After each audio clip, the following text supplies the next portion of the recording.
Welcome to Underwire History. Welcome, historians.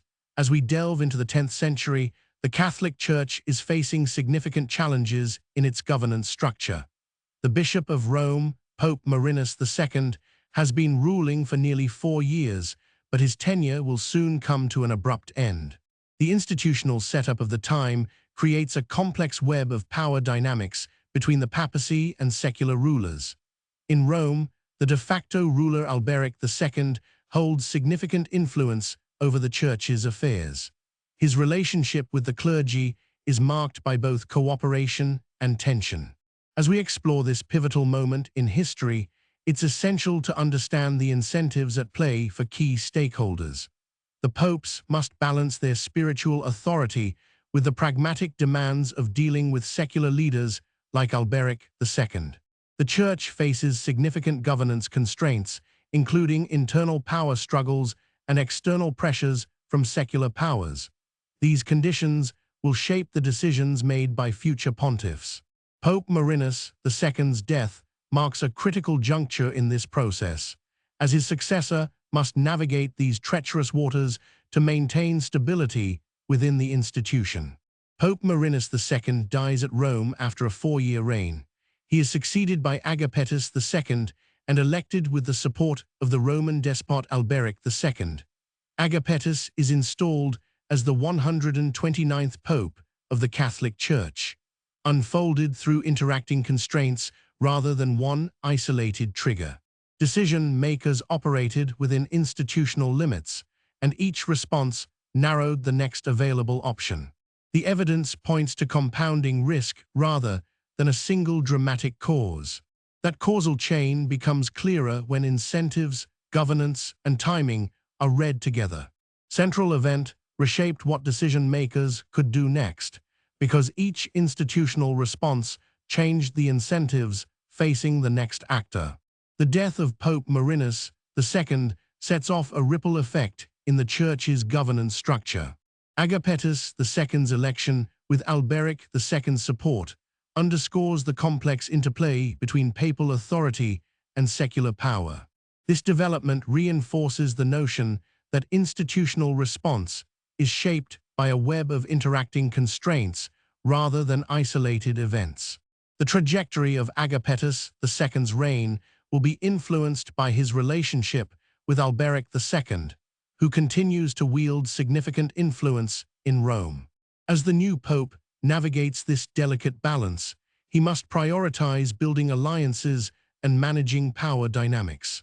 This period marks a critical test for Agapetus II, as he strives to maintain stability within the Church while accommodating the interests of its secular patron. The success or failure of his papacy will depend on how effectively he balances spiritual authority with pragmatic considerations.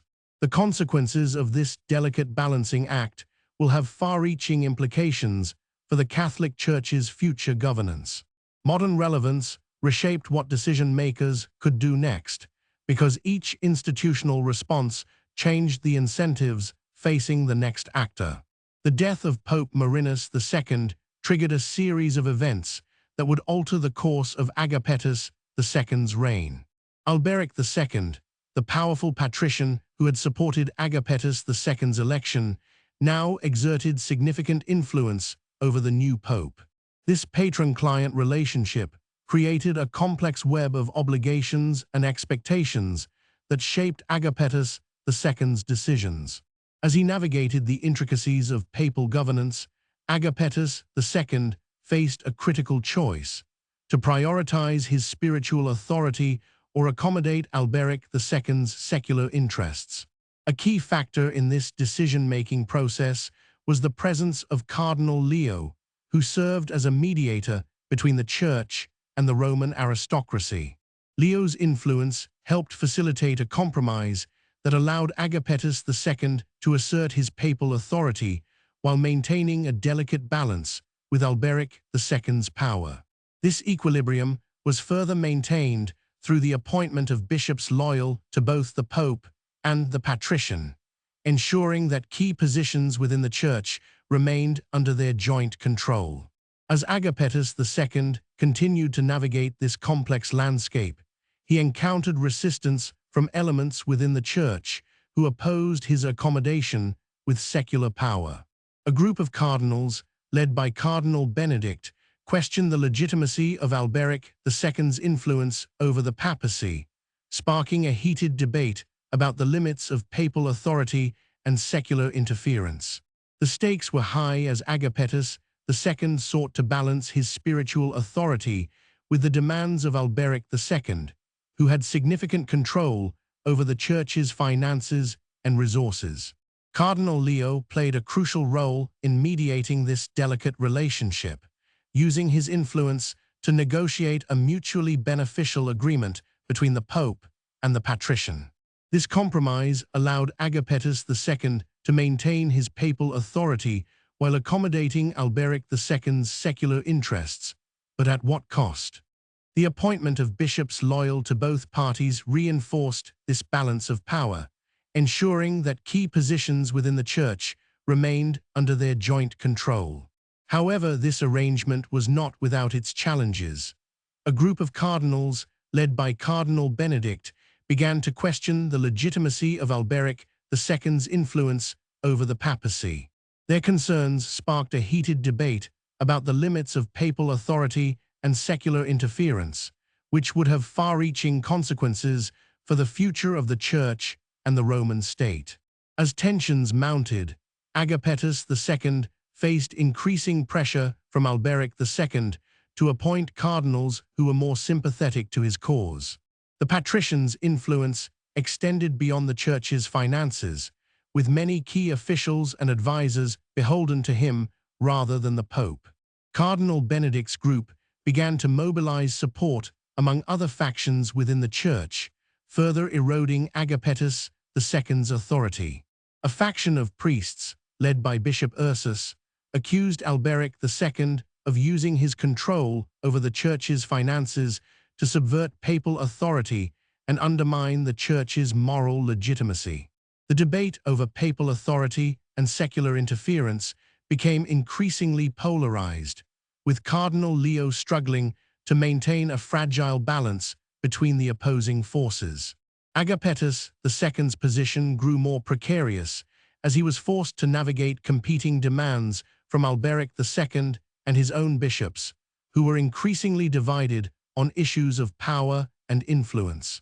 A delegation of Lombard nobles arrived in Rome, urging Alberic II to take a harder line against the Church and assert his control over its institutions. Cardinal Leo's role as mediator was becoming increasingly strained as he found himself caught between the demands of Agapetus II and the patrician, with neither side willing to compromise. As tensions reached a boiling point, it became clear that the delicate balance of power within the Church would soon be disrupted by external forces, threatening the very foundations of papal authority. The situation was further complicated by the fact that Alberic II had recently solidified his control over the Duchy of Spoleto, giving him a significant stronghold in central Italy. This move allowed him to exert greater influence over the Church's institutions and finances, as many key officials were beholden to him rather than the Pope. The papacy was also facing increased scrutiny from the East, where the Byzantine Empire had recently reaffirmed its control over Bari, a strategic city in southern Italy. This development posed a significant threat to Agapetus II's authority, as he struggled to maintain the Church's influence in the region without compromising his relationship with Alberic II. The Lombard nobles' arrival in Rome added further pressure on Agapetus II, as they urged Alberic II to take a harder line against the Church and assert his control over its institutions. As tensions mounted, Cardinal Leo found himself increasingly isolated within the Church, with many of his colleagues turning against him for his perceived favoritism towards Alberic II. The situation was reaching a critical point, as Agapetus II's position became increasingly precarious and the balance of power within the Church teetered on the brink of collapse. The fallout from this delicate dance of power and influence was far-reaching, with repercussions that would be felt for centuries to come. As the papacy struggled to maintain its authority in the face of external threats, a new player emerged on the scene: the Holy Roman Emperor Louis II, who had recently defeated the Avars and expanded his empire's borders into Italy. The emperor saw an opportunity to further consolidate his power by backing Agapetus II against Alberic II, but this move would ultimately prove disastrous for the Church as a whole. In 855, Louis II invaded Italy, sparking a brutal conflict that would rage on for years and leave deep scars within the Church's institutions. The papacy was forced to confront the consequences of its own weakness and divisions, as Agapetus II's successor, Benedict III, struggled to maintain order in the face of external invasion. As the war dragged on, the Lombard nobles who had originally backed Alberic II began to turn against him, sensing an opportunity to gain power for themselves in the wake of the Church's collapse. The situation was further complicated by the fact that the Byzantine Empire, which had long been a rival of the Holy Roman Empire, saw an opportunity to expand its influence into Italy and backed Louis II's invasion. In the end, it was Alberic II who paid the price for his hubris, as he was forced to flee Rome in 858 and seek refuge with the Byzantines, marking the beginning of a new era of papal dependence on foreign powers. The governance consequences of this period were profound, as the Church's institutions were severely weakened, and its authority was reduced to little more than a shadow of its former self. The Holy Roman Emperor, Louis II, had been secretly negotiating with Alberic II's general, Radulchise I, to switch his allegiance to the emperor's side, as it became clear that Alberic II's forces were weakening. This decision was motivated by a desire to secure the strategic port city of Naples, which would provide the emperor with a crucial foothold in Italy and further his expansionist ambitions. The Holy Roman Emperor, Louis II, had been secretly negotiating with Alberic II's general, Radulchise I, to switch his allegiance to the emperor's side, as it became clear that Alberic II's forces were weakening. This decision was motivated by a desire to secure the strategic port city of Naples, which would provide the emperor with a crucial foothold in Italy and further his expansionist ambitions.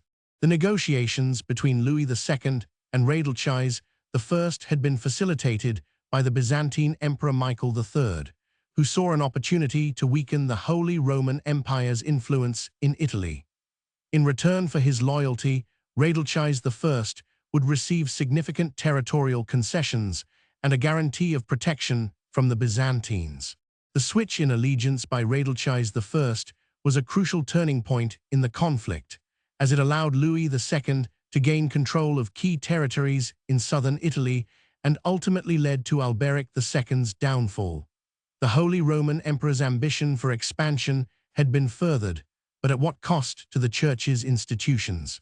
The consequences of this period would be felt for centuries to come, as the Church struggled to regain its authority and independence from foreign powers. The governance structure of the Church was severely weakened, and the papacy was forced to rely on external support to maintain its power. Thanks for listening to Underwire History. Look forward to seeing you next time.